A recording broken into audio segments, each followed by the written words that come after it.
আলহামদুলিল্লাহ, এত কষ্ট করে আপনারা এসে বসে আছেন। আল্লাহ পাকের মর্জি, আল্লাহ পাকের দয়ায় আল্লাহ আমাকে হাজিরি করেছে।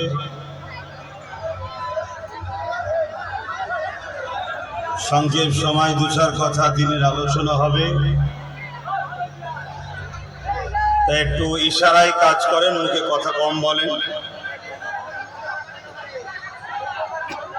অ্যাকচুয়ালি আমি আসতাম অনেক আগে, কিন্তু প্রতি রবিবারে সেকেন্ড ব্রিজটা, দ্বিতীয় সেতুটা বন্ধ থাকে, আমি জানতাম না। তো অনেকটা আসার পরে আবার জানলাম যখন, তারপরে ঘুরে আবার বালি ব্রিজ হয়ে নিবেদিতা সেতু হয়ে আবার ঘুরে এসেছি। তাই আমার প্রায় 1 ঘন্টা আরো বেশি সময় লেগে গেছে। না হয় আমার 4:30 উঠার কথা ছিল, সেখানে 5:10 হয়ে গেছে। তো আসুন আলোচনার দিকে যাই, কেন মাগরিব দেখতে দেখতে এসে যাবে। আমরা এত হাজার হাজার মানুষ এক জায়গায় হয়েছি, উদ্দেশ্য আল্লাহ ও রসুলকে খুশি করা। তাই এই মাহফিলের আদব, এই মাহফিলের মর্যাদা, গুরুত্বের দিকে খেয়াল রাখবেন, কারো যেন অসুবিধে না হয়। আমরা প্রত্যেকেই এই মাহফিলের ভলেন্টিয়ার, প্রত্যেকেই আমরা একে অপরের সহযোগিতা করব, এটাই আমার রসুলের আদর্শ। মুরব্বী বাপ থেকে শুরু করে ছোট ছোট বাচ্চা, কারো যেন অসুবিধে না হয়। শুধু ভলেন্টিয়াররা জলসা কমিটি দেখবে তা না, এটা আমাদের প্রত্যেকের দায়িত্ব। আসুন আমি আলোচনার দিকে যাই। দরুদ শরীফ আল্লাহুম্মা সাল্লি আলা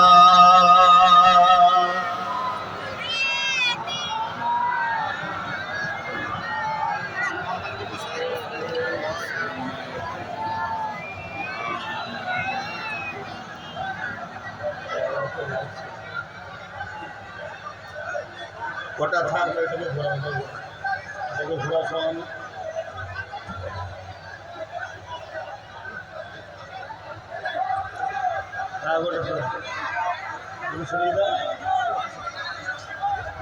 ওটা ওই দূর করে দাও না, এত ভিড় হয় বলেই সমস্যা।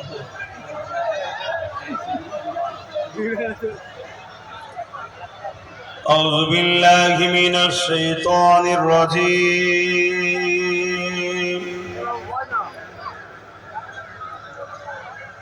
بسم الله الرحمن الرحيم.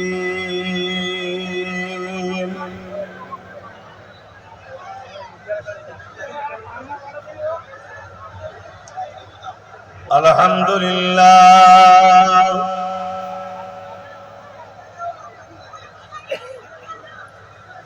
الحمد لله نحمده ونستعينه ونستغفره ونؤمن به ونتوكل عليه ونعوذ بالله من شرور أنفسنا ومن سيئات أعمالنا.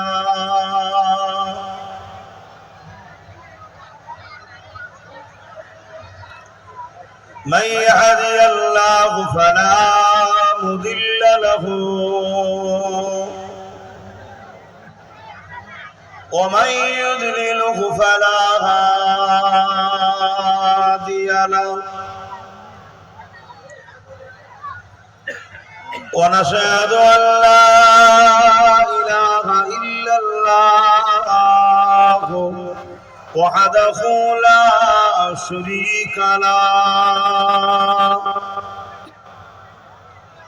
ونشهد أن سيدنا وحبيبنا ومولانا محمدا عبده ورسوله.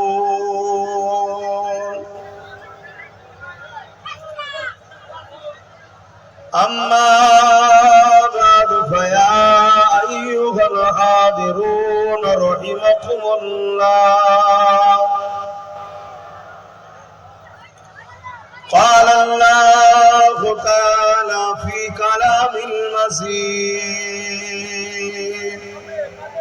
والفرقان الحميد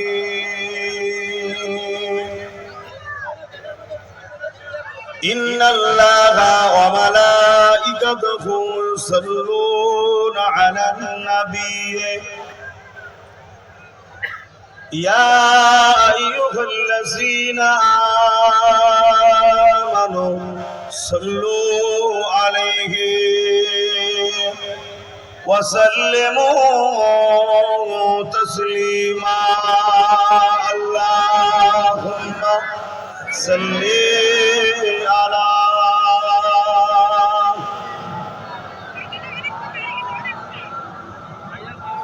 وعلى آله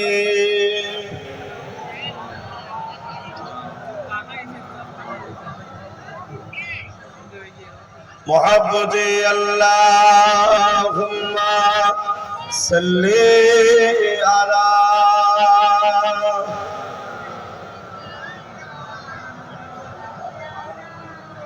وعلى آله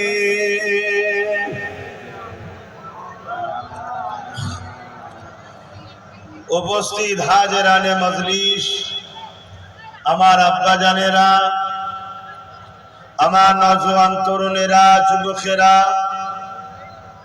ছোট ছোট বাচ্চারা, উলামা হযরত, হাফিজে কোরআন, নামাজি, মুত্তাকি, পরেজগার ইমাম সাহেবগণেরা, দূর দূরান্তে অবস্থিত আমাদেরই সকলের আম্মা ও বোনেরা,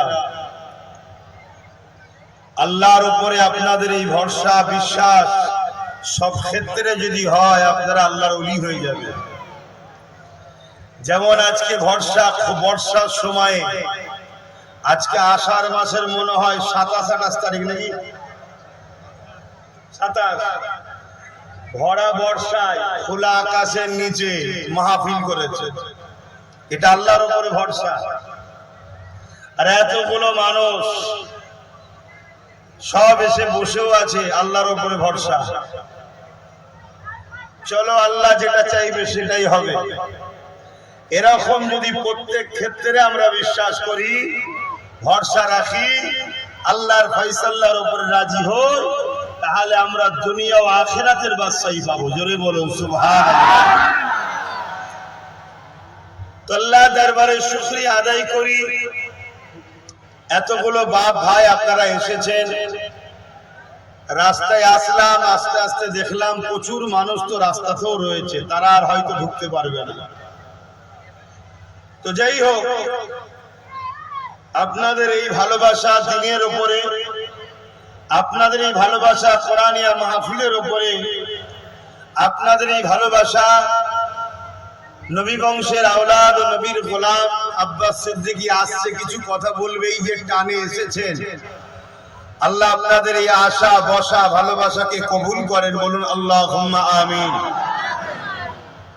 আল্লাহ দরবারে আরো একবার শুকরিয়া আদায় করি, আল্লাহ আমাদেরকে, এই দুনিয়ায় হাজারো ধর্ম আছে, পৃথিবীতে হাজারো ধর্ম আছে, আমি কোন ধর্মের পক্ষে বিপক্ষে আলোচনা সমালোচনা করি না।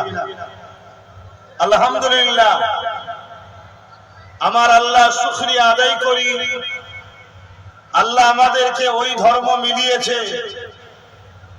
ইন্নাদ দীনা ইনদাল্লাহিল ইসলাম, যে ধর্ম মহান স্রষ্টা রাব্বুল আলামিনের কাছে মনোনীত পছন্দনীয়, সেই ধর্মের আল্লাহ অনুসারী করেছেন। তাই সকলে জবান খুলে বলুন আলহামদুলিল্লাহ। যার বিশ্বাস, যার ভালোবাসা, যার ভক্তি, যার যা ধর্ম, তার তার কাছে। আমরা ইসলামের অনুসারী, এতে আমরা গর্বিত। আমরা ইসলাম নিয়ে আছি, এতে আমরা খুশি।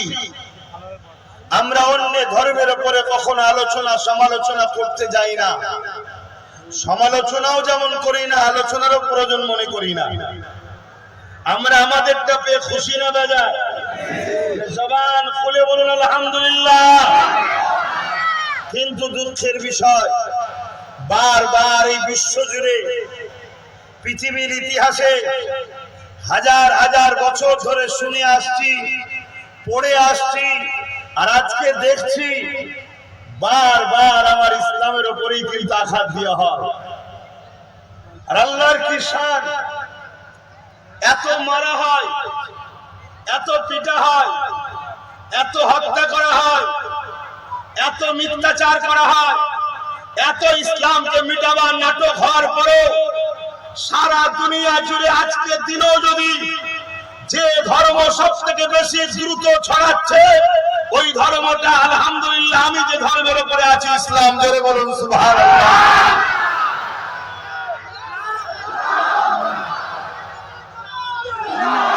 कुछ तो बात है, কিছু তো ব্যাপার আছে, কিছু তো কথা আছে যে এত মারা হয়, এত ধরা হয়, এত সমালোচনা হয়, এত মিথ্যা বলা হয়, এত ইসলামকে নিয়ে কটূক্তি করা হয়, এরপরও আজও মানুষ ফিদা ইসলামের জন্য।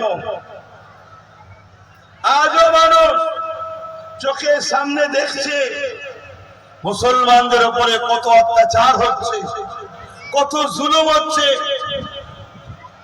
এটা দেখছি আমরা। আমরা যদি 4.5 থেকে 5,000 বছর পিছিয়ে যাই, তখনও সময়ও একটা শাসক ছিল, নাম তার ফেরাউন। তৎকালীন সময় যারা ইসলামের অনুসারী ছিল আর ইসলামের প্রচারক নেতৃত্ব দিয়েছিলেন মুসা আলাইহিস সালাম। বলুন সুবহানাল্লাহ। মুসা নবী ইসলামের প্রচার করেছে। আরেকটা ধারণা আমাদের মধ্যে আছে যে ইসলাম নাকি 1,500 বছরে, একটা ধারণা আমাদের মধ্যে আছে। আমি এটা ক্লিয়ার করে দিচ্ছি একটু আপনাদের কাছে। ইসলাম কবে, আমি অন্য কারণে কিছু বলবো না। আমি কাউকে বলবো না ভাই তোর জুম্মায় জুম্মায় 1 সপ্তাহ ধর্মের বয়স। আমি কাউকে এটা বলবো না ভাই তো ধর্ম এই কত এলাকা ছাড়া অন্য কোন জায়গায় নেই। কেন? এজন্য বলবো না, আমার ইসলাম বলেছে কারো ভালোবাসাতে আঘাত দিও না, তাহলে সে তোমার ভালোবাসায় আঘাত দেবে। কিন্তু আমি এটা বলবো আমার ইসলামের বয়স কত, আমি এটা বলবো। বাকি কার কি আছে না আছে সেটা তার কাছে, তার ভুল কি পছন্দ কি ঠিক কি সেটা তার রুচি, আমার দেখার দরকার নেই। তবে আমি জানি ইসলামের প্রথম কথা হলো লা ইলাহা ইল্লাল্লাহ মুহাম্মাদুর রাসূলুল্লাহ। জোরে বলুন সুবহানাল্লাহ। এটা হলো ইসলামের প্রথম কথা। তাই আমরা ইতিহাস পড়ে দেখেছি, তারিখে হাদিসে দেখেছি, বিশ্বের যে কোনো বড় বড় কিতাবের মধ্যে দেখেছি এই পৃথিবীতে মাত্র 2 জন মানুষ প্রথম আসে, একজন পুরুষ আর একজন নারী। এই 2 জন প্রথম আসে পৃথিবীতে। তার আগে পৃথিবী নামক গ্রহে কোন মানুষ আসেনি। একজনের নাম আদম আর একজনের নাম হাওয়া। এই 2 জন মানুষের মিলনে মনুষ্য জাতি তৈরি হয়েছে। আমারও প্রথম বাপ আদম, আমারও প্রথম মা হাওয়া। মুসলিম হোক, হিন্দু হোক, আদিবাসী হোক, সাঁওতাল হোক, খ্রিস্টান হোক, মতুয়া হোক, শিখ হোক, পাঞ্জাবি হোক, আমেরিকান হোক, ভারতীয় হোক, জাপানিয়ান হোক, পাকিস্তানি হোক, পৃথিবীর যে কোনো জায়গার বলেন, প্রত্যেকটা মানুষের প্রথম বাবার নাম হলো আদম, প্রথম মায়ের নাম হাওয়া। এই 2 জনের মিলন থেকে মনুষ্য জাতি তৈরি হয়েছে। এই দিক দিয়ে হিন্দু, মুসলিম, দলিত, আদিবাসী, শিখ, পাঞ্জাবি প্রত্যেকটা মানুষ কিন্তু আমরা ভাই বোন। আমরা কি ভাই বোন? তাই মানুষ হিসাবে মানুষের উপরে হিংসা করা, মানুষ হিসাবে মানুষকে আঘাত দেওয়া, মানুষ হিসাবে মানুষকে জুলুম করা, মূলত নিজের ভাই বোনের উপরেই জুলুম করা হচ্ছে। কেন? আমরা সবাই এক বাপ এক মা থেকে তৈরি। এদিক দিয়ে আমরা সবাই আদমের সন্তান, হাওয়ার সন্তান। এবারে চলে আসুন, আমাদের বাবা, আমাদের মা, তিনার ধর্ম কি ছিল? তিনার ধর্ম ছিল লা ইলাহা ইল্লাল্লাহ মুহাম্মদ রাসূলুল্লাহ। জোরে বলুন সুবহানাল্লাহ, আরো জোরে বলুন সুবহানাল্লাহ। आप आदम मेने छे अल्लाह के सिवा दूसरा कोई माबूद ही नहीं और मोहम्मद सल्लल्लाहु अल्लाह के रसूल है। এই যে বাপ আদম মা হাওয়া, আলহামদুলিল্লাহ আমরা বাপ মা ধর্মের উপরে আছি, বলুন সুবহানাল্লাহ। তাহলে ইসলাম কবে থেকে? পৃথিবীর যখন প্রথম মানুষ এসেছে দুজন, তাদের ধর্ম ছিল ইসলাম। জোরে বলুন সুবহানাল্লাহ। চলে আসে আরেকটু খুশির কথা আপনাদের জানাই, কেন আমরা হিন্দুস্তানের মানুষ, আমরা ভারতবর্ষের মানুষ, আমরা ভারতবর্ষে বসবাস করি। ইসলাম সর্বপ্রথম এই ভারতবর্ষে এসেছে। জোরে বলুন সুবহানাল্লাহ। কেন? বাপ আদম আলাইহিস সালাম ডাইরেক্ট জান্নাত থেকে হিন্দুস্তানে এসেছে। জোরে বলুন সুবহানাল্লাহ। তাহলে হিন্দুস্তান আমাদের সবার আব্বাজানের দেশ। জোরে বলুন সুবহানাল্লাহ। তাই পৃথিবীতে একটা দেশ হিন্দুস্তানের জুড়া পাবেন না। কিরকম? হিন্দুস্তানে প্রত্যেকটা আবহাওয়া আছে, গরম আছে, ঠান্ডা আছে, মাঝামাঝি আছে, বর্ষা আছে। একটা দেশেতে সব আবহাওয়া আছে। পৃথিবীর এমন কোন দেশ পাবেন না হিন্দুস্তানে পৃথিবীর যা শাকসবজি আছে হিন্দুস্তানে এক জোড়া হলেও পাবেন। পৃথিবীতে যা খাদ্য আছে হিন্দুস্তানে একটু হলেও পাবেন। পৃথিবীতে যা আছে আমার ভারতবর্ষে তাই আছে। কারণ এটা হলো ভারতবর্ষ পৃথিবীর সমস্ত মনুষ্য জাতির জন্য এই পৃথিবীকে তৈরি করা হয়েছে।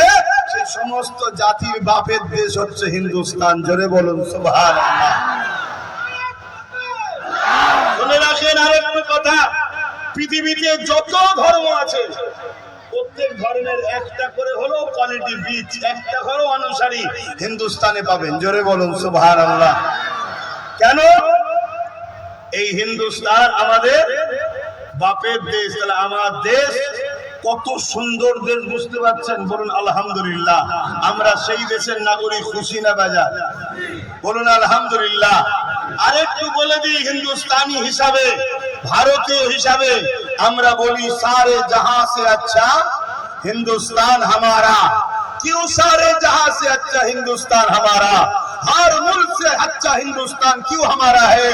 इसीलिए हर जहां हर मुल्क से हमारे हिंदुस्तान अच्छा है, क्योंकि सबसे पहले मोहम्मद सल्लल्लाहु अलैहि वसल्लम हिंदुस्तान में तशरीफ ले आए हैं। बोलिए सुभान अल्लाह।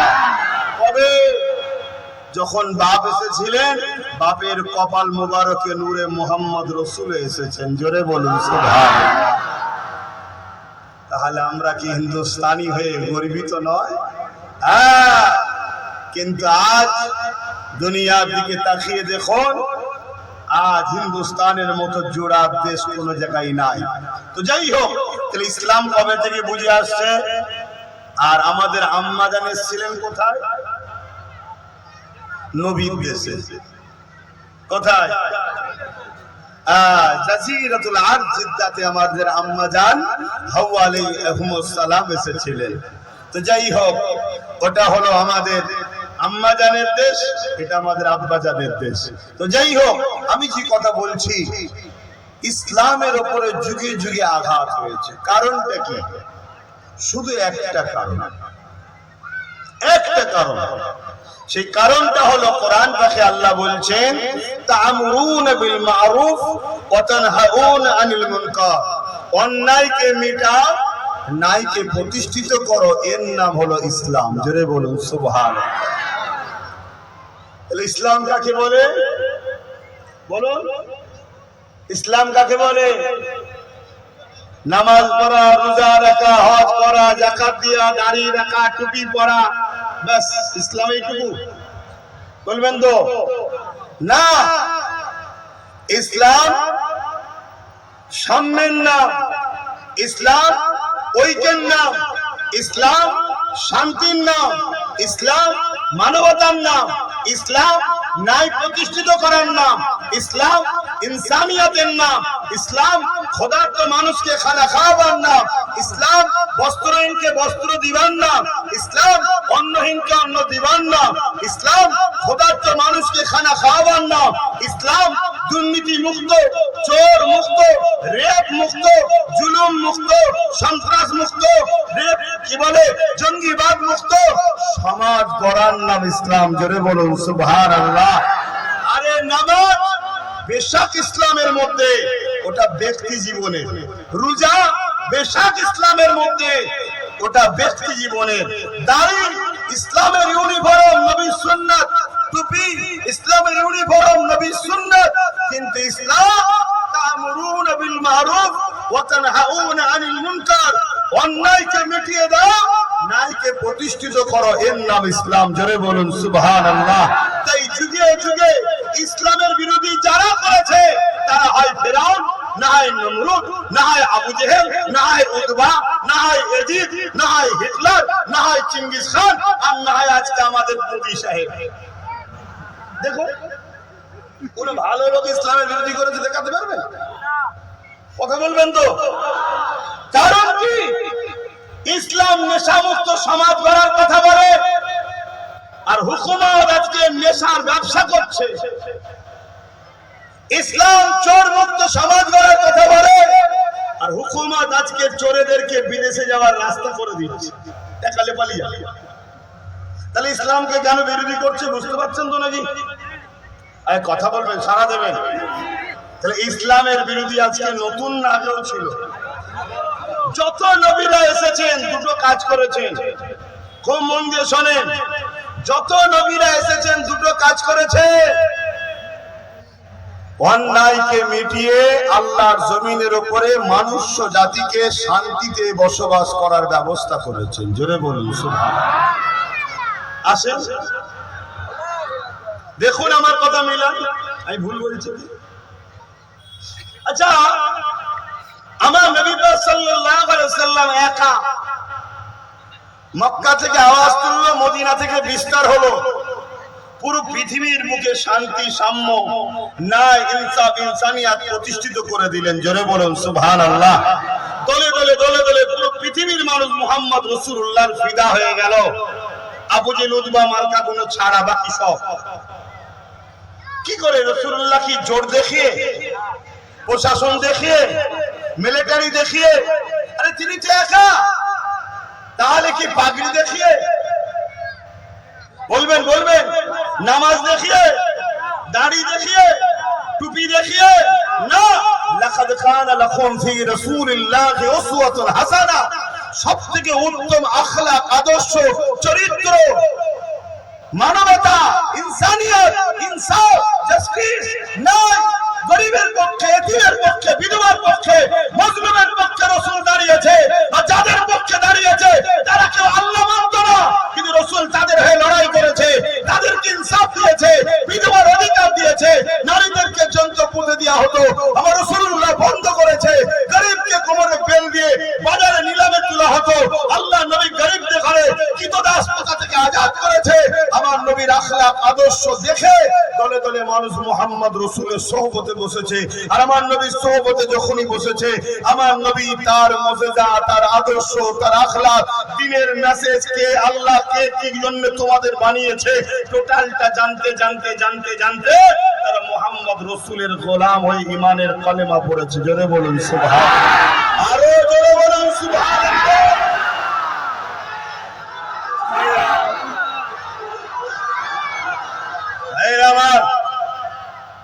আজ 1450-1500 বছর হয়ে গেল, আজও আমার মাদ্রাসায় আমার ছেলে পড়ে, আমার দেখায়, তো অন্য সমস্যা হচ্ছে কেন? কারণটা বুঝতে হবে। ওখানে রাসূল পাওয়া যায়। তাই আমার মসজিদে, আমার মহল্লায় আমি নামাজ পড়ছি, তো অন্য মসজিদে হচ্ছে কেন? না, ওখানে রাসূল পাওয়া যায়। তাই অর্থাৎ উসওয়াতুন হাসানা।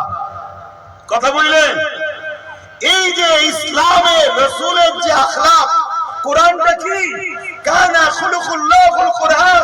আমার নবীর লাইফ স্টাইল, চরিত্র মোবারকটাই হলো কোরআন। জোরে বলুন সুবহানাল্লাহ। কোরআন বুঝতে গেলে রাসূল জানা দরকার। নবী না বুঝলে কোরআন আপনি বুঝতে পারবেন না। কেন ৭৩টা দল হবে, ৭২ দল জাহান্নামে যাবে, ৭২ দলেও কিন্তু কোরআন থাকবে, কিন্তু রাসূল না চেনার জন্য কোরআনের হাকিকত বুঝতে পারবে না। তাহলে আজকে দুনিয়া চাইছে, আজকে দুনিয়া ভয় করছে মুহাম্মদ রাসূল থেকে মানুষকে সরাও। কারা? অত্যাচারী, স্বৈরাচারী, জালিম শাসক যারা। কেন?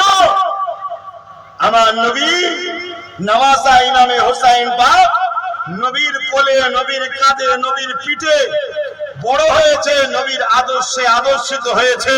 কারবালার মাঠে ইমামে হোসাইন পাক একদিকে হলো মাত্র ৭২ জন ইমাম হোসাইন পাকের, আর একদিকে কত? ২৫,০০০। ইখতিলাফ আছে কম বেশি রায়াতে, ২৫,০০০টা সব থেকে কমটাই লিখছি, আরো বেশি বেশি আছে। ২৫,০০০ এজিদ বাহিনী, আর ইমাম হোসেন পাকের কত? ৭২,০০০। এই সরি, শুধু ৭২ জন। কত? ৭২ জন।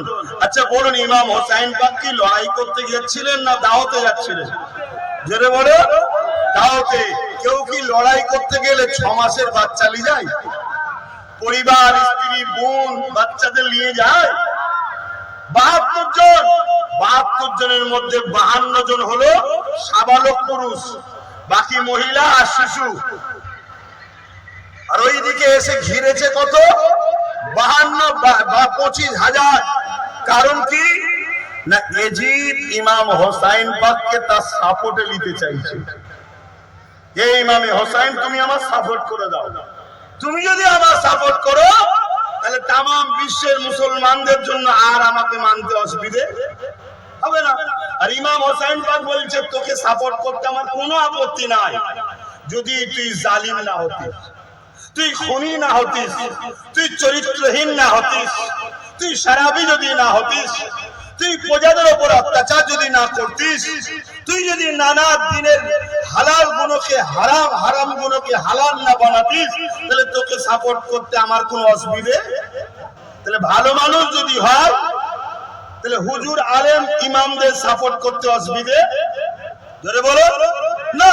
আপনার গ্রামে যদি কোনো ছেলে নেতৃত্ব দেয় আর যদি সৎ হয়, চরিত্রবান হয়, ভালো হয়, ভদ্র হয়, নম্র হয়, আমি হুজুর, মুফতি, মাওলানা সাপোর্ট করতে অসুবিধে না। কেন? আমরা ওই লাইনের নয়। কি করবো? আমি আছি, সাপোর্ট করছি, ঠিক তো নাকি? কিন্তু চোর হলে, জালিম হলে, খুনি হলে, চরিত্রহীন হলে, এতিমের মাল খাওয়া, কাটমানি খাওয়া, তেরপল চোর, এদেরকে সাপোর্ট করা চলবে? তাহলে ইমাম হোসেন পাক কি বললে, তোর বিরোধী করার মাকসাদ হলো এটা, তুই জালিম, তুই অন্যায় করছিস, তাই তোকে সাপোর্ট করা যাবে না। তাহলে জালিম কি বলছে? আমার হাতে ক্ষমতা আছে, আমার হাতে পাওয়ার আছে, আমি যা খুশি করব, আমাকে সাপোর্ট করতে হবে। ইমাম হোসেন পাক আমাদেরকে মেসেজ দিল, জালিম যত শক্তিশালী হোক, জালিম যত ক্ষমতাশালী হোক, জালিমের হাতে যতই পাওয়ার থাকুক, মনে রেখে দিও প্রকৃত বিজয় জালিমের নয়, মজলুমেরই হয়। জোরে বলুন সুবহানাল্লাহ। তাই আমি ইমামে হোসেন তোমাদেরকে মেসেজ দিয়ে যাচ্ছি, আজ মুহররমের চাঁদ চলতে লেগেছে, এই হোসেন পাকে দুটো কথা বলে যান। আমার উম্মত উম্মতিরা, বাবারা শুনে খেয়ে দাও, নায়ের পক্ষে দেখো, সত্যের পক্ষে দেখো, গরিবের পক্ষে দেখো, এতিমের পক্ষে দেখো, বিধবার পক্ষে দেখো, মুসলিমের পক্ষে দেখো, মানবতার পক্ষে দেখো, অসহায়ের পক্ষে দেখো। জালিম যতই ক্ষমতাশালী হোক না কেন, কিছু দিনের জন্য অবশ্যই জুলুম মিটে যাবে, অবশ্যই অত্যাচার খতম হবে। যুগে যুগে জালিমরা মিটেছে, আজও মিটছে, আগামীতেও মিটবে। আমি ইমাম হোসেন তোমাদেরকে জানিয়ে দিলাম, তোমরা যদি ন্যায়ের পক্ষে, সত্যের পক্ষে, মানবতার পক্ষে, এটা মহান আল্লাহ পাকের রাস্তা। কেন? আল্লাহ তোমাকে আমাকে দুটো কাজ দিয়েছে, তা'মুরুনা বিল মারুফ ওয়া তানহাউনা আনিল মুনকার। জমিনের উপরে অন্যায়কে মিটাও, ন্যায়কে প্রতিষ্ঠিত করো, জমিনে পাপাচারকে মিটাও, শান্তি প্রতিষ্ঠিত করো, জমিনের উপরে জুলুমকে মিটাও, আল্লাহ পাকের বান্দাদেরকে নিরাপত্তা দাও। এ যুবকেরা, তোর তরুণেরা, আল্লাহ নবী জানিয়ে দিলেন লা ইয়ারহামুল্লাহু মান লা ইয়ারহামুন নাস, যে মানুষের উপরে দয়া করে না মহান স্রষ্টার দয়া সে পাবে না। এই মহান সৃষ্টিকর্তা আল্লাহ পাকের দয়া পেতে গেলে মানুষের উপরে দয়া করতে হবে।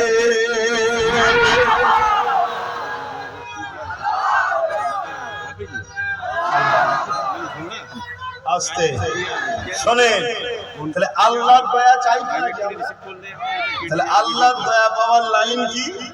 আল্লাহর সৃষ্টি মানুষের উপরে দয়া দেখাতে হবে। লা ইয়ারহামুল্লাহু মান লা ইয়ারহামুন নাস, যে মানুষের উপরে দয়া, নাস মানে মানুষ, নাস মানে মুসলমান নয়, নাস মানে মানুষ।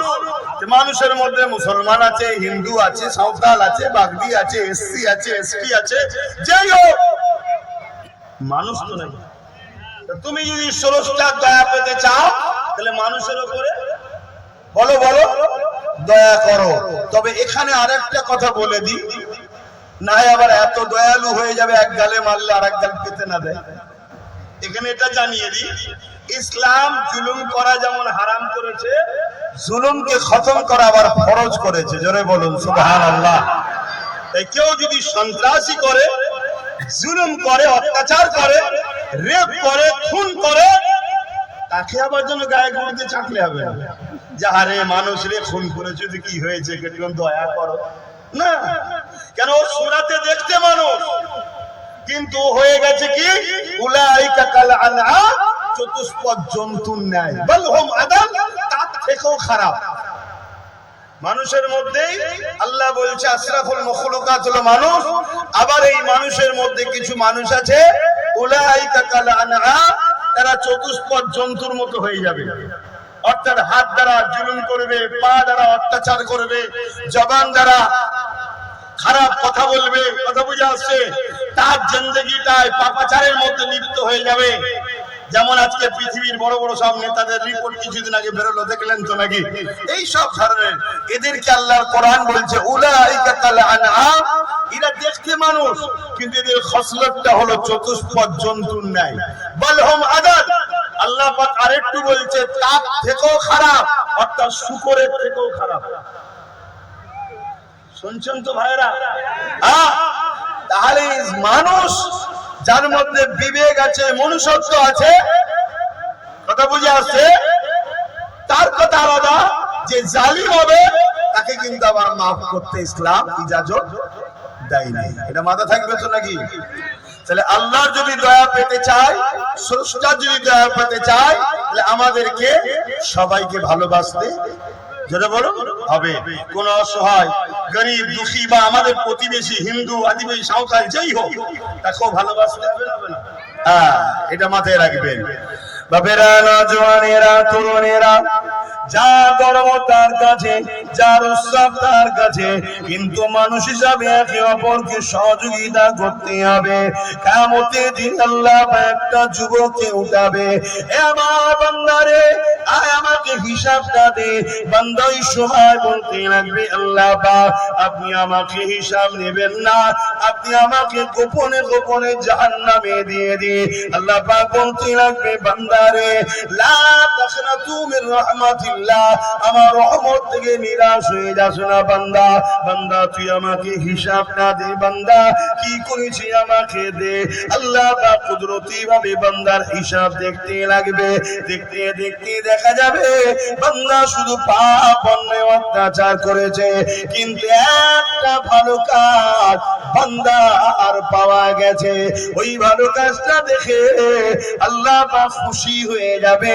খুশি হয়ে যে বলবে বান্দারে তুই তো শুধু অন্যায় করেছিস, পাপ করেছিস, জিন্দেগিটা আমি দিলাম, চোখ দুটো আমি দিলাম, হাত দুটো আমি দিলাম, পা দুটো আমি দিলাম, জিন্দেগিটা আমি দিলাম। জমিন তোর জন্য বিছানা বানালাম, আসমান তোর জন্য ছাদ বানালাম, হাজারো ধরনের শাক, খাদ্য, সবজি তোর জন্য আমি দিলাম। আমার বান্দারে সব আমি করলাম আর আমার নাফরমানি করে জিন্দেগিটা কাটিয়ে দিলে, তবে বান্দা তোর একটা ভালো কাজ পেয়েছি, যে কাজটা আমি আল্লাহ আমার বড় পছন্দ হয়ে গেছে। বান্দারে বল তুই কোথায় যেতে চাস বল। ওই সময় বান্দা বলবে, আল্লাহ পাক আপনি যদি দয়া করেন, আপনার দয়ার বিনিময়ে আমি জান্নাতে যেতে চাই।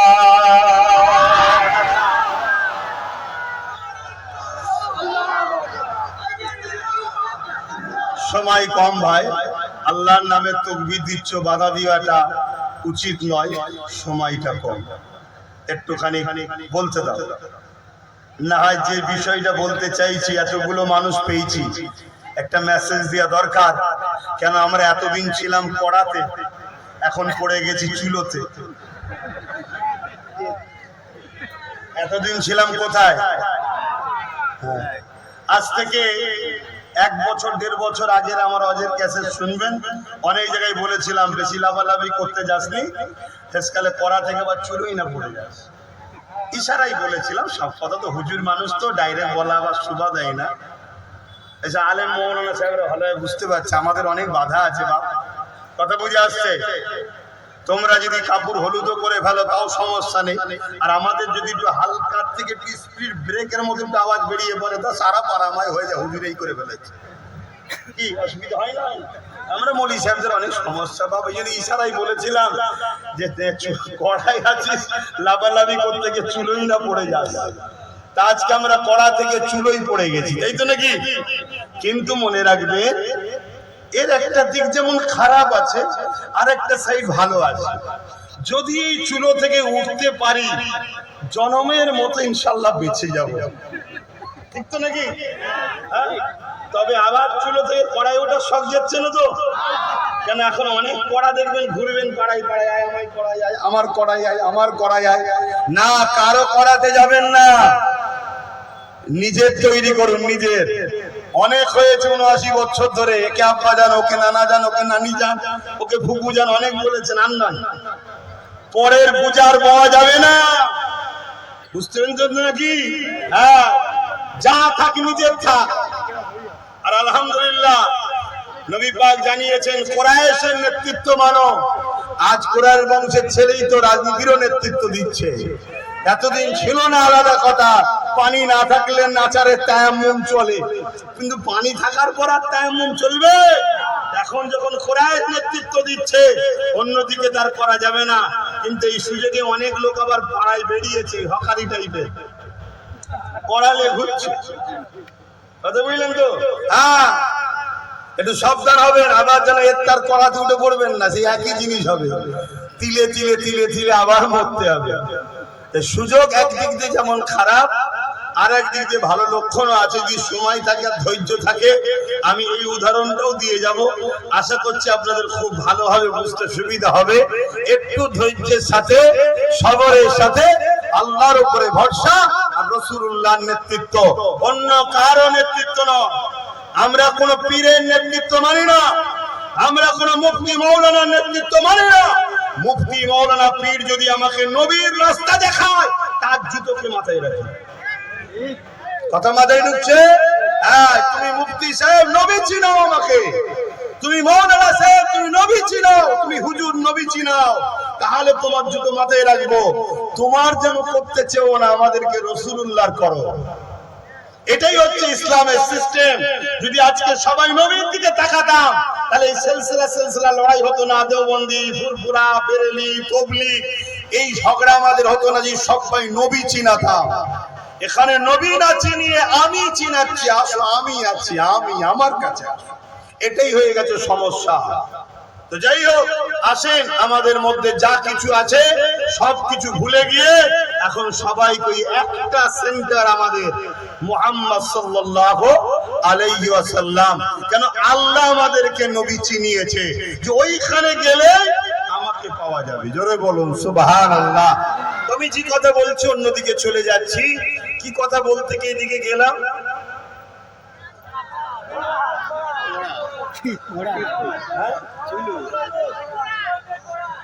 হ্যাঁ ওটা তো বলবো লাস্টে রে বাবা, ওর দিকে আগে ঠিক থাকবে, চুলো থেকে কি করে উঠবে সেদিকে আগে। কিন্তু ওই কথা বলার আগে কি ওয়াজ করছিলাম?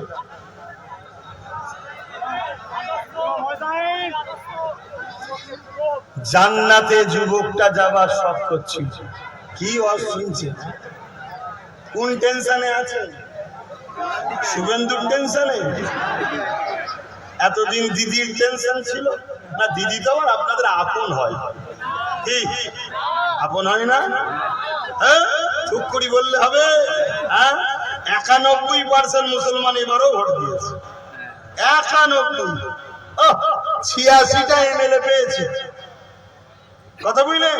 মুড়ি মুরগির মতো সব আটানা চারানা করে ভাগ করা হচ্ছে। তুই কিছুইলে, আমি কিছুইলে, তুই কিছুইলে। কথা শুনছেন তো? কত কালকে যারা বলতো মমতা আমাদের মা হয়, আমাদের আইডল হয়, হ্যান হয়, ত্যান হয়, সে এখন দেখছি মমতাকে গাল দিচ্ছে, মানে শুভেন্দুর হাত থেকে বাঁচার জন্য। সব চিটিংবাজ কোয়ালিটি। কথা বুঝলেন? এরা যদি এত রাতারাতি পাল্টি দিতে পারে, আর এর পিছনে যদি আগামী দিন থাকেন, তাহলে আবার পাল্টি মারবেন। কি বল? হ্যাঁ আমি মমতার পক্ষে নয়, কিন্তু হাকিকাতটা বলেছি। যে মমতা এদেরকে এত কিছু জায়গা দিল, হাত দিল, কি পজিশন দিল, হাত দিল, মমতার নিয়ে কত এরা কম দিয়েছে, দিদি এই ওই হ্যান ত্যান।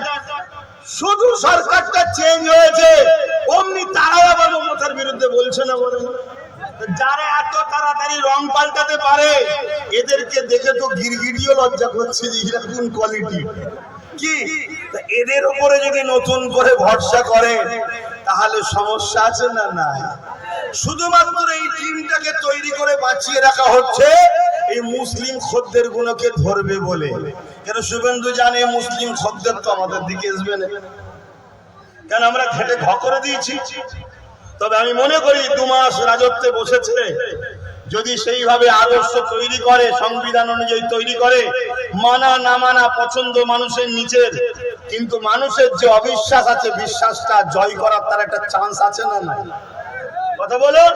আর তা না করে তুমি মসজিদ ভাঙতে যাবে, এখান থেকে কবরস্থান তুলে দিতে যাবে, ওখানে ঈদগাহ ভাঙতে যাবে, ওখানে মাদ্রাসা ভাঙতে যাবে, আর তুমি যদি মনে করো মুসলমানরা তোমাকে আইডল মনে করবে, তাহলে এটা তো তোমার চরম মূর্খমি হবে। ঠিক তো নাকি? তুমি যদি সততার পরিচয় দাও, বাবা যে যেখানে আছে সেভাবে থাকবে, যা আমি মুখ্যমন্ত্রী, আমি বাংলার 10 কোটি মানুষের মুখ্যমন্ত্রী, সুখে দুঃখে যার যা সমস্যা হবে আমার কাছে আসবে, আমি সমাধান করব। কথা বুঝে আসছে না? না তাহলে তোমাদের উপরে নতুন করে কারো ভরসা জন্মাবে কি না জন্মাবে সেটা তাদের ব্যাপার, কিন্তু এটা আদর্শ হওয়া দরকার আছে না? নাই। এটা মুখ্যমন্ত্রীর আমি হওয়া দরকার তো। হ্যাঁ যাক, আমি অন্যদিকে চলে যাচ্ছি। তা আমি যে কথা বলছিলাম, আমার এই মাঝখানে কিছু কথা বললাম, খারাপ নেই? হায় হায় হায়। রাজনীতি সচেতন থাকা উম্মতে মুহাম্মাদি তোমাদের জন্য জরুরি, এবং রাসূল পাক সাল্লাল্লাহু আলাইহি ওয়াসাল্লাম সাহাবাদেরকে রাজনীতি সচেতন প্রশিক্ষণ শিখিয়েছে। বলুন সুবহানাল্লাহ। জানা না থাকে জেনে নাও। মদিনার নববী শরীফে রাসূলুল্লাহ বসে পার্লামেন্ট চালাতেন। মদিনায় রাষ্ট্র কায়েম করে 10 বছর রাষ্ট্রের প্রধান হয়ে কিভাবে রাষ্ট্র চালাতে হয়, বর্ডার কিভাবে থাকবে, পুলিশ কিভাবে হবে, বিচার কি হবে, যে দোষী হবে আসামিকে কি শাস্তি কিভাবে দিতে হবে, কিভাবে বিজনেস করতে হবে, বিদেশির সঙ্গে কিভাবে সম্পর্ক করতে হবে, দেশের চালাকি কিভাবে করতে হবে, টোটাল নিজাম কানুন নবী 10টা বছর ধরে রাষ্ট্রের প্রধান হয়ে রাষ্ট্র চালিয়ে উম্মতকে শিখিয়েছে। জোরে বলুন সুবহানাল্লাহ। আর আমরা ওই মাঠ ছেড়ে দিয়েছি বলে ওই মাঠে যে খুশি এসে বসে যাচ্ছে, আর একটা উপযুক্ত এখনো পর্যন্ত কেউ এতে আসতে পারলো না যে কোনো বাপের বেটা এসে ধর্ষণকে বন্ধ করতে পারে। একমাত্র পারবে মোস্তফার গোলামরা, একমাত্র পারবে মুহাম্মদ নবীর গোলামরা। 1450-1500 বছর হয়ে গেল মক্কা মদিনাতে নবী আইন তৈরি করেছে, সেই দিন থেকে আজ পর্যন্ত ধর্ষণ তো দূরের কথা, একটা ইফটিজিং কোন নারীকে টোনটিটপুরি পর্যন্ত মারা হয়নি। জোরে বলুন সুবহানাল্লাহ। কিন্তু দোষ আমরা করেছি। আমরা মৌলী সাহেবরা, আলেম সাহেবরা, হুজুর সাহেবরা, পীর সাহেবরা, পীর সাহেব খানকা নিয়ে ব্যস্ত, মৌলী সাহেব মাদ্রাসা নিয়ে ব্যস্ত, ইমাম সাহেব ইমাম কি বলে মসজিদ নিয়ে ব্যস্ত, কিন্তু আমাদের খেয়ালই নেই হযরত ওমর ফারুক মসজিদের ইমাম ছিল, আবার অর্ধেক পৃথিবীর শাসনকর্তা ছিল। তাহলে একটা ইমাম কেন পঞ্চায়েতের প্রধান হতে পারবে? এটা আমাদের ইমামদের খেয়াল নেই, এটা আমাদের উলামাদের খেয়াল নেই। আজকে যে ক্ষতিটা আমরা করেছি ৭৯ বছর ধরে, কখনো এর সাথে বসে পান খেয়েছি, কখনো ওর সাথে বসে পান খেয়েছি। আর আমাকে যখন নেতার পাশে দেখেছে, আমার ভক্ত মুরিদরা ভাবছে আরে হুজুর যখন নেতার সাথে আছে তার মানে এই নেতাটা ভালো, আর নেতা হুজুরকে একটু মোটা অঙ্কের দিয়েছে, হুজুর নেতার সঙ্গে ফটো তুলে নিয়ে হুজুরের ভক্তর ভোটটা নেতা নিয়েছে, আর নেতা কখনো হুজুর ছাড়া অন্য কাউকে চেনে না। এটা হয়েছে না? কথা বলেন।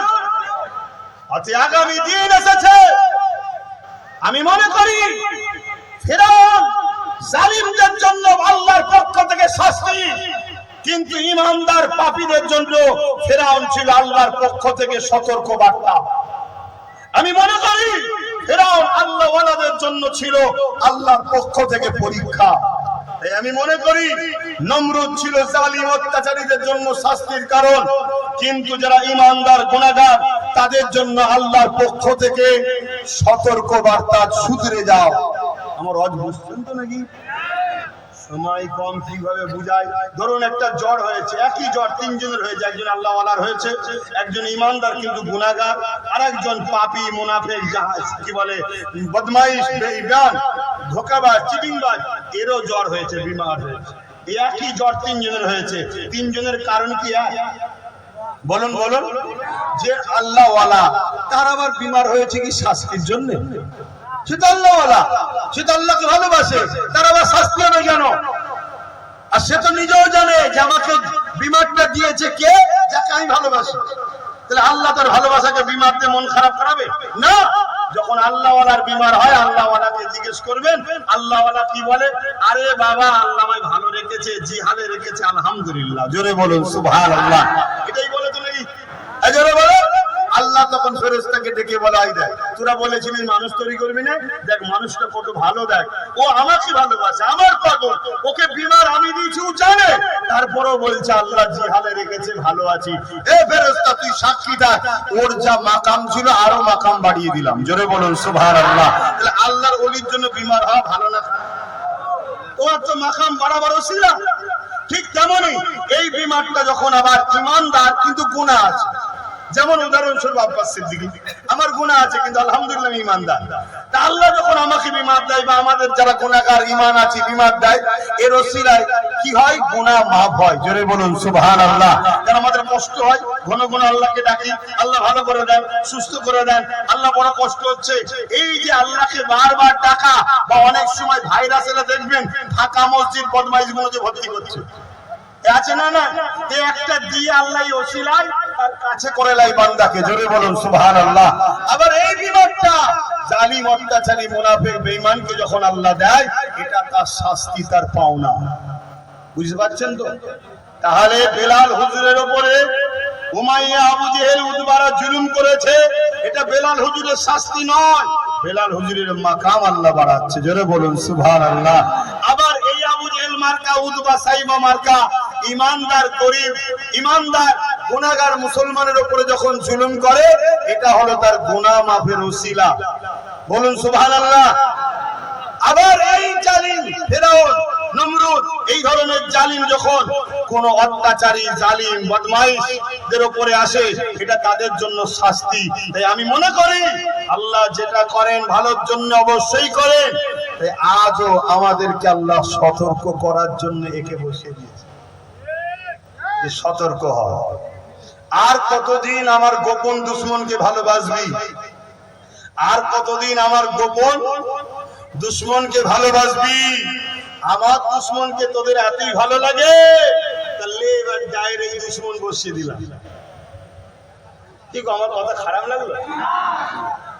কত সরকার গোপন দুশমন ছিল না?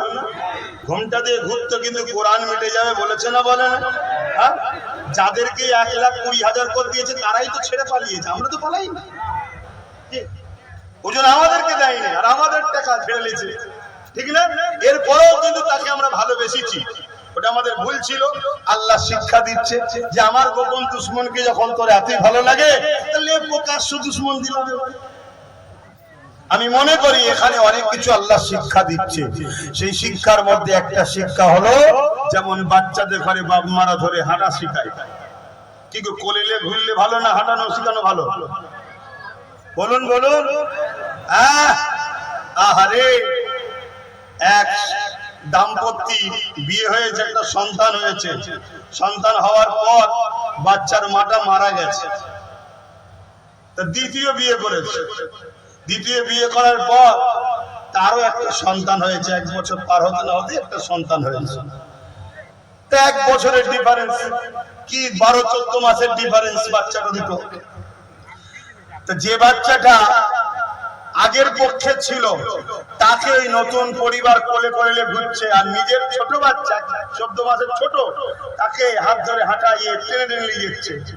একজন দেখে বলছে, আরে কত সংস্কার ভালো দেখ, আহা পরের বাচ্চা তাকে কেমন কোলে কোলে ঘুরছে আর নিজের বাচ্চাটাকে টেনে টেনে নিয়ে যাচ্ছে। আর ও মনে মনে ভাবছে, এরা মূর্খ, এরা বোঝে না কেন পরের বাচ্চাকে কোলে তুলে হাঁটা চলা শিখার বন্ধ করে দিল, কিন্তু নিজের বাচ্চাকে হাঁটা চলা শিখার রাস্তা করে দিচ্ছে। এটা দুনিয়া বুঝলো না। কথা বুঝে আসছে তো নাকি? হ্যাঁ। অতএব আমরা বাচ্চাদেরকে নিয়ে হাঁটাই, ছেড়ে দিবার পর বাচ্চা পড়ে যায়, ঠোঁট কেটে যায়, দাঁত ভেঙে যায়, নাক দিয়ে রক্ত বেরিয়ে যায়। মা বাপকে কেউ জালিম বলে নাকি? হ্যাঁ। আর না মা বাপ মায়া করে পরের দিন থেকে হাঁটানো বন্ধ করে দেয় না। বাচ্চা পড়ুক, দাঁত ভাঙুক, ঠোঁট কাটুক, রক্ত বেরোক, তারপরও হাঁটা শেখাতে হবে, না আগামী দিন বাচ্চা চলতে পারবে না।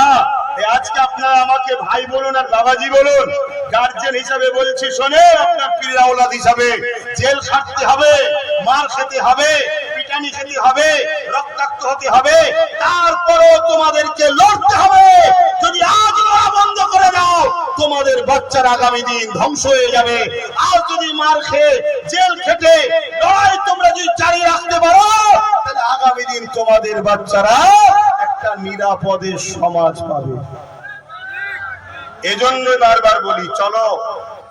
কিন্তু তোমরা তো একটু মেঘলা আকাশে উঠলে এবার ঘরে ঢুকে বড়, হুজুর ভয় লাগছে, হুজুর বলেছে ফোন করে দেখে নেবো। আরে যে দেখবে সে কখনো ফোন করে বলবে না দেখে নেবো। কথা কিছু শুনছেন তো? তো যা ভাবে আলোচনাটা ওইটা করে নি, তারপরে এদিকে আসছি। আল্লাহ নবী জানিয়ে দিলেন, বাবা সাহাবারা, ওই ছেলেটাকে আল্লাহ পাক বলবে, যা বান্দা, আমি আমার দয়ার বিনিময়ে জান্নাতি বানিয়ে দিলাম।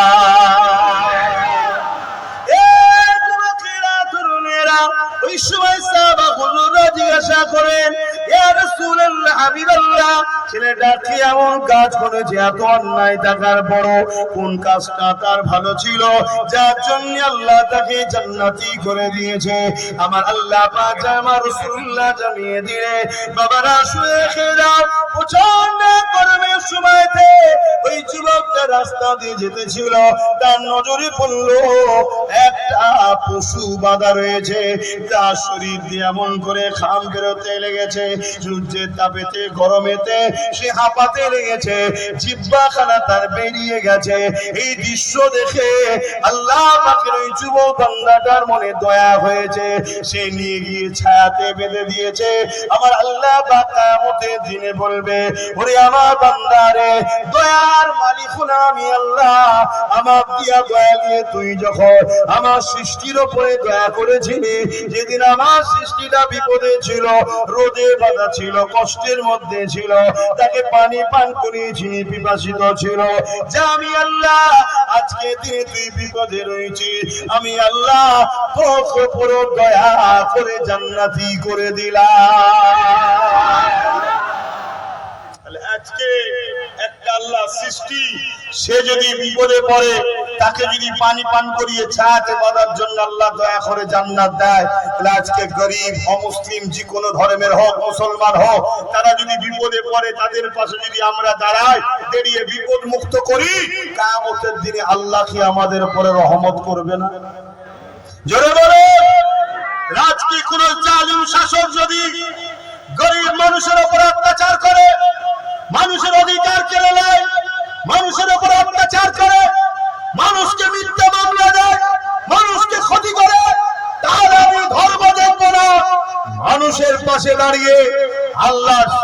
পক্ষে দাঁড়িয়ে জুলুমের বিরুদ্ধে লড়াই করে ন্যায়কে প্রতিষ্ঠিত করে মানুষকে আজাদ করার জন্য, এই লড়াই করাটা কি আমাদের জন্য পাপ হবে না নেকি হবে?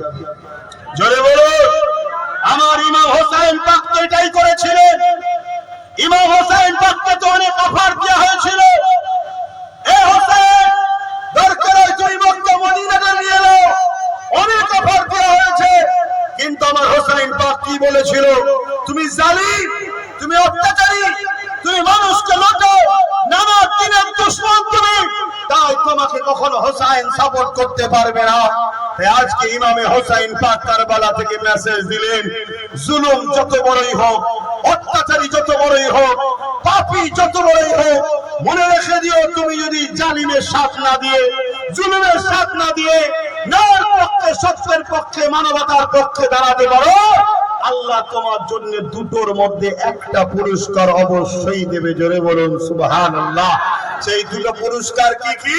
প্রথম নম্বর হলো আল্লাহ তোমাকে শহীদের দরজা দেবে। জোরে বলুন সুবহানাল্লাহ। আচ্ছা সত্যি করে বলুন, আমরা শহীদ হতে চাই না চাই না? শহীদের বাসনা আছে না না? আল্লাহকে সাক্ষী রেখে বলুন, শহীদ হওয়ার বাসনা আছে? ঠিক বলছে? ঠিক বলছে। তাহলে এক কাপ চায়ে 500 টাকায় বিক্রি হন কেন? কিন্তু শহীদের বাসনা থাকলে, কপালে যদি না থাকে হবে?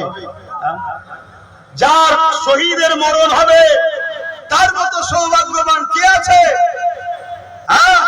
শহীদের দরজা কতটা, শহীদের মাকাম কতটা, আল্লাহ নবী জানিয়ে দিলেন। শহীদরা যেভাবে ইন্তেকাল করবে কিয়ামতের দিনে সেইভাবে উঠানো হবে, এবং শহীদকে আল্লাহ বিহিসাব জান্নাতি বানিয়ে দেবে। শহীদের দরজা কতটা, মৃত্যু তো সবার হবে, আমারও হবে, আপনাদেরও হবে, সবার মৃত্যু হবে। কিন্তু মৃত্যু যন্ত্রণা, কষ্টটা এত বড় কষ্ট যা কোনো ভাষাতে বোঝানো যাবে না। কিন্তু আল্লাহ নবী জানিয়ে দিলে, শহীদানদের যখন জানটা বেরোবে, শহীদদের যখন মৃত্যু হবে, তার শরীর থেকে যখন রুহটা বেরিয়ে যাবে, একটা পিপিলিকা কামড়ালে যা না কষ্ট হয়, তার থেকেও কম কষ্ট শহীদদের হয়।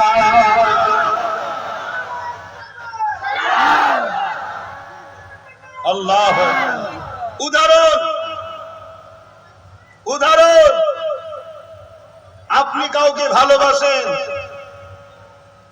তাকে দেখার জন্য কষ্ট করেন না করেন না?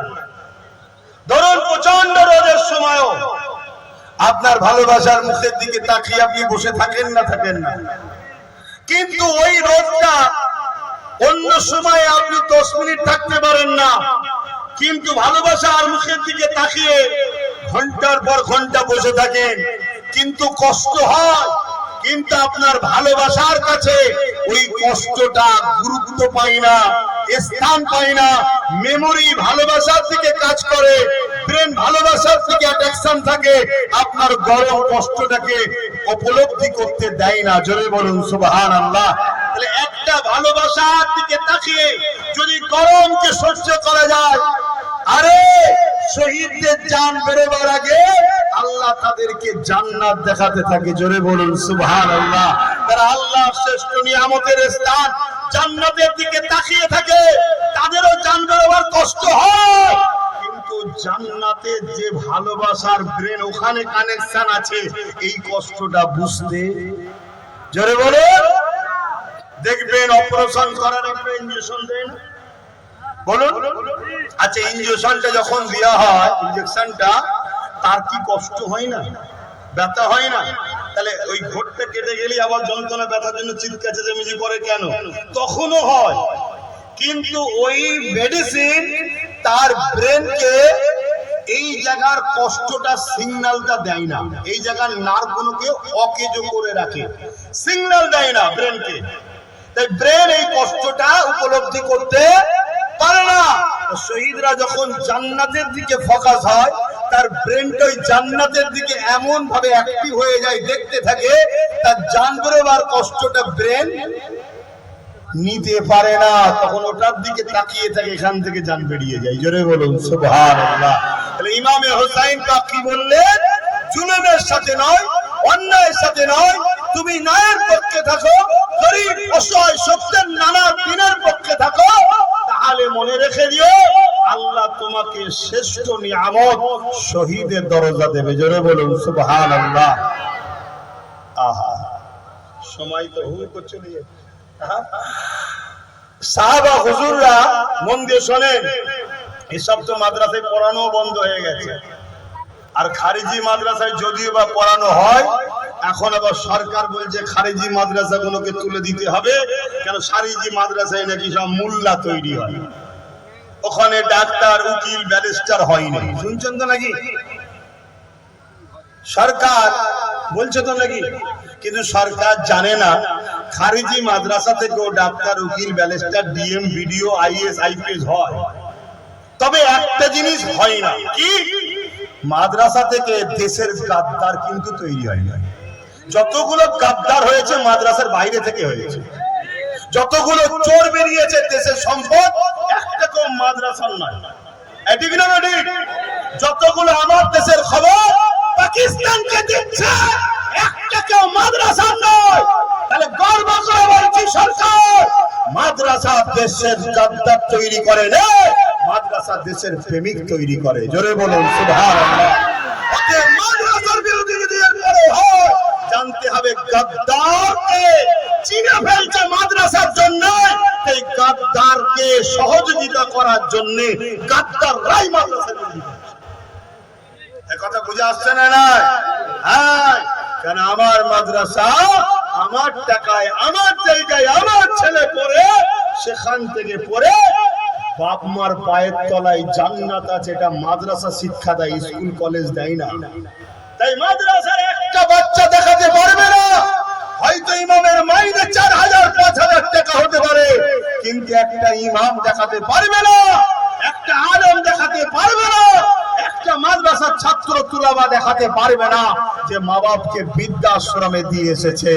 কিন্তু প্রচুর সমাজে কোটি কোটি টাকার মালিক বাপ মাকে বৃদ্ধাশ্রমে রেখে এসেছে, এটা অনেক দেখানো যাবে।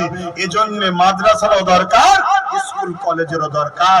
তুমি যদি মুসলমানদের উপরে এতই দরদি হও, তাহলে তুমি ঘোষণা করো মাদ্রাসায় পড়ার পর স্কুল কলেজে পড়তেই হবে। দেশের সেনা দরকার, দেশের পুলিশ দরকার, দেশের ডিএম দরকার, দেশের বিডিও দরকার, দেশের ইঞ্জিনিয়ার দরকার, দেশের বিজ্ঞানী দরকার, দেশের অনেক কিছু দরকার। তাই মাদ্রাসায় পড়ার পর স্কুলে পড়তেই হবে। আর মাদ্রাসা থেকে পড়ার পর স্কুলে যখন পড়বে, সরকার ফ্রিতে পড়াবে। তাহলে সরকারের জন্য আমরা হাততালি দেবো না, দেবো না? তুমি তা না করে তুমি আমার ইসলামকে মিটাবার জন্য মাদ্রাসা বন্ধ করতে চাইছো। আগেরটা বলেছিল কোরআন মিটে যাবে, মিটে গেছে। তুমিও যদি বেশি পাকামো করো, তোমারও মিটতে বেশি দিন সময়।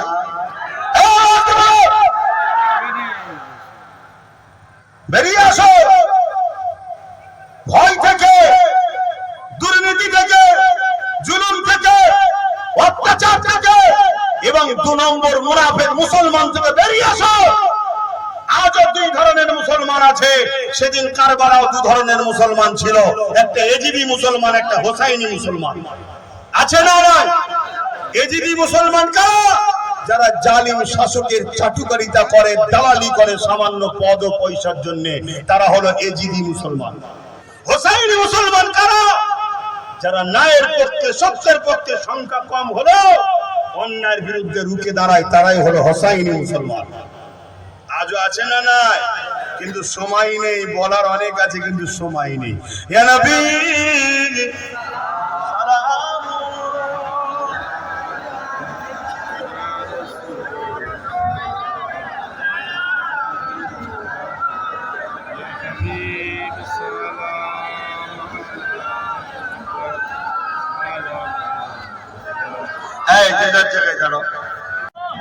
আল্লাহ যদি ফাতেমাকে না খাইয়ে খুশি হয়,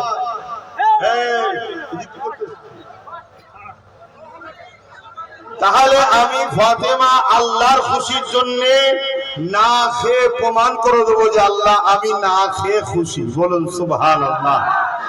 আল্লাহ যদি আমাদেরকে জুলুমের বিরুদ্ধে থাকার জন্য জেলে দেয়, মার খাওয়ায়, অত্যাচারিত হই, এতে যদি আল্লাহ আমাদের মাকাম বাড়ায়, গুনাহ মাফ করে, এতে আমরা খুশি না বেজার?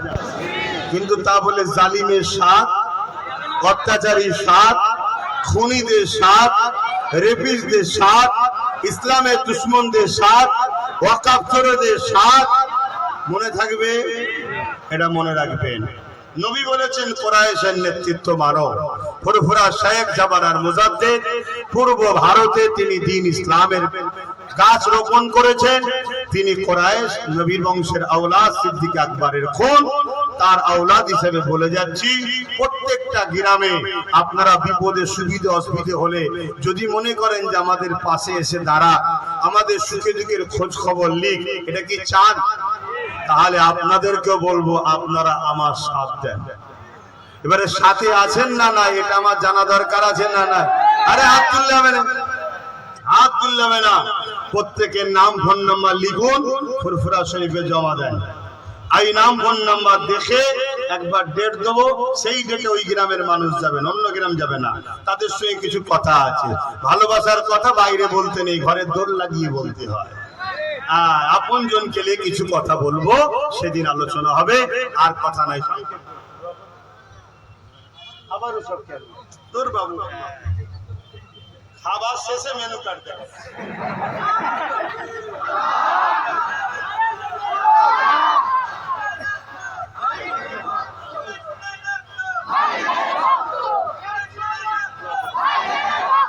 ভাই আমি আমার টাইম ছিল 4:30 থেকে 6টা, আমি 5:10 উঠেছি, আর এখন মাগরিবের সময় হয়ে এসছে। আমি ছোটখাটো দোয়া করে দিচ্ছি। মসজিদ কদ্দূর? আচ্ছা, না দোয়ার পর মসজিদে গিয়ে এখানে কি তত্ত্বের পোল চট আছে নাকি? এখানেও তাহলে একটা জামাত হবে, তাহলে আমি এখানে পড়ে নেবো ইনশাল্লাহ। তারপরে আপনারা আস্তে আস্তে যাবেন, ছোট ছোট বাচ্চারা আছে, কারণ আর লেগে যায়, খেয়াল রাখবেন।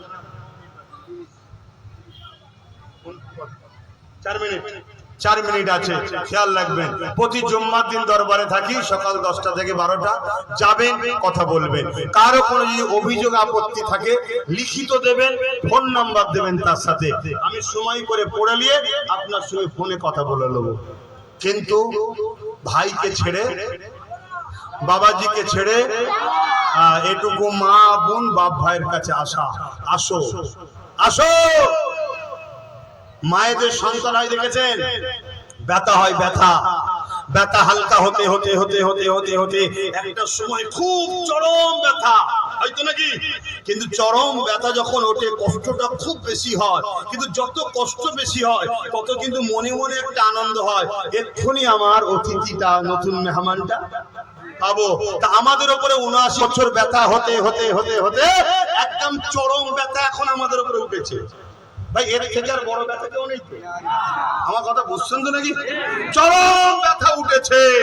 যেমন ব্যথাটা উঠেছে, কষ্টটা হয়তো অনেকটা বেশি হবে, কিন্তু বুদ্ধি করে ধৈর্যের সাথে সোজা রাস্তায় যদি চলতে পারে, তাহলে এর পরেই কিন্তু আমাদের দিন আসছে।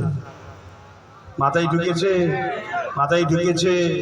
তাহলে ইদিক উদিক করলে হবে না, 10 জন 4 জায়গায় ভাগ হলে হবে না, এক জায়গায়। কথা বুঝে আসছে? সোজা কুরাইশ বংশের আওলাদের সাথে। আল্লাহুম্মা আমিন। আয় আল্লাহ, বলার অনেক কথা, মালিক যতটুকু বলিয়েছেন শুকরিয়া, আলহামদুলিল্লাহ। বলার মধ্যে কর মধ্যে যে কোনো কথায় আপনিও আপনার হাবিব নারাজ হয়ে যান, মাফ করে দেবেন আল্লাহ। রহমত করে, মেহেরবানি করে, খুশি যদি কিছু নেকি দেন, আমার নূর নবীদের সবখানা পৌঁছে দেবেন। আব্বাজান আম্মাজান পরিবার, সাহাবা সাহাবিয়া, 4 ফেরানে পে 4 ইমাম হুজুর সবখানা পৌঁছে দেন। কারবালা সুহাদা হুজুর সবখানা পৌঁছে দেবেন। সুলতানে হিন্দ গরিবে নওয়াজ খাজা মুনির চিস সবখানা পৌঁছে দেন। আয় আল্লাহ, যত হাক্কানি দরবার সিলসিলা আছে প্রত্যেক হুজুরদের রুয়ে রুয়ে সব খানা পৌঁছে দিন। আমাদের পীর ও মুর্শিদ মুসাদ্দুজ্জামান দাদা হুজুর পাকে সওয়াব পৌঁছে দিন। আয় আল্লাহ, এই এলাকায় যত কবরবাসী আছে, আমাদের মাই মুরব্বি, দাদু কুল, দাদি কুল, নানা কুল, নানি কুল, শ্বশুর শাশুড়ি, মাই মুরব্বি কুল, প্রত্যেকের কবরকে বেহেশতের বাগান বানিয়ে দিন আল্লাহ, জান্নাতি করে দিন আল্লাহ। তামাম বিশ্বের মুমিন মুমিনা ঈমানদার মাত্র প্রত্যেকের কবরের সওয়াবকে পৌঁছে দেন আল্লাহ, প্রত্যেকের কবর আযাবকে maaf করে দেন, তামাম পৃথিবীর বুকে শান্তি দেন আল্লাহ। হে আল্লাহ, রহমত করে দয়া করে আমার ভারতবর্ষে আল্লাহ শান্তি দান করুন আল্লাহ। আমার দেশের সার্বভৌমত্ব নিরাপদে রাখেন। আমার দেশের সেনাবাহিনী, পুলিশ বাহিনী, বিএসএফ বাহিনী, তাদেরকেও নিরাপদে নিরপেক্ষ ভালো রাখেন। আমার দেশের হিন্দু, দলিত, আদিবাসী, সাঁওতাল, বাগদি, খ্রিস্টান, মতুয়া, এসসি, এসটি সবাইকে সুস্থ নিরাপদে ভালো রাখেন। মালিক, আপনি তো সবার সৃষ্টিকর্তা, সবাইকে ভাইচারা মিলে মিশে রাখেন। খাস করে আমার কওমকে 79 বছর ধরে সবাই ঠকিয়েছে আল্লাহ, এই কওমকে তার অধিকার কেউ দেয়নি। এই কওমকে নিজের পায়ে দাঁড়াবার তৌফিক দান করুন আল্লাহ। এদেরকে নিজেদের হাতে রাজ ক্ষমতা দখল করার তৌফিক দান করুন আল্লাহ। এদেরকে নামাজি বানান, রোজাদার বানান, হাজি বানান, জাকিরিন বানান, দুনিয়ার কামিয়াবি, আখিরাতের কামিয়াবি, জাহান্নাম থেকে বাঁচার রাস্তা দেখান আল্লাহ। আপনার হাবিবের আল্লাহ সুন্নাহ অনুযায়ী জীবন গড়ার তৌফিক দান করুন আল্লাহ। আমাদের রুজিতে, কারবার, ব্যবসা বাণিজ্যে বরকত দেন। আমার প্রত্যেকটা মা বোনের সংসারে শান্তি দেন। ছেলেপুলে, পরিবার, বাচ্চাদের হাসি খুশিতে রাখেন। আয় আল্লাহ, আমায় দয়া করে আমার ভাই নওশাদকে আপনি ন্যায় সত্যের উপরে রেখে মানুষের জন্য, দেশের জন্য, দশের জন্য রাজ ক্ষমতা দান করুন আল্লাহ। আয় আল্লাহ, হাবিবের খাতির রহমত করে দয়া করে মেহেরবানি করে জুলুমকে খতম করেন, ইনসাফকে প্রতিষ্ঠিত করেন, ন্যায়কে প্রতিষ্ঠিত করেন আল্লাহ। অত্যাচার জুলুমকে খতম করে দেন আল্লাহ। হাবিবের খাতির রহমত করে দয়া করে মেহেরবানি করে যে যা আসালে হাত তুলেছে আপনি কবুল করেন আল্লাহ। اللهم اهدنا الصراط المستقيم. اللهم نزعت فتنة الدنيا، اللهم نزعت قبر العذاب، اللهم نزعت من النار، وقل رب ارحمهما كما ربياني صغيرا। যাদের আব্বা আম্মা ভাই বোন পরিবার বেঁচে আছে নেক হায়াত দারাজ করুন। সবার জন্য দোয়া চাইলাম। এই জলসা কমিটিকে কবুল করুন। উলামায়ে দ্বীন ভাইদেরকে ঐক্য একতা হওয়ার তৌফিক দান করুন আল্লাহ। ব্রিটিশদের মতো আলেমদেরকে আল্লাহ শেষ করার চক্রান্ত চলছে আল্লাহ, আলেমদেরকে ঐক্য একতা হওয়ার তৌফিক দান করুন আল্লাহ। আল্লাহ, আপনি আমার জন্য যথেষ্ট। হাসবুনাল্লাহু ওয়া নি'মাল ওয়াকিল, নি'মাল মাওলা নি'মান নাসির। আমি আপনার উপরে ভরসা করে ঘুরি, আপনার উপরে ভরসা করি, আপনি আমার জন্য যথেষ্ট। বারহাত কালমাতে লা ইলাহা ইল্লাল্লাহু মুহাম্মাদুর রাসূলুল্লাহ সাল্লাল্লাহু আলাইহি ওয়াসাল্লাম। আপনারা আমাকে সালাম দেন। ওয়া আলাইকুম আসসালাম ওয়া রাহমাতুল্লাহি ওয়া বারাকাতুহু। আসসালামু আলাইকুম।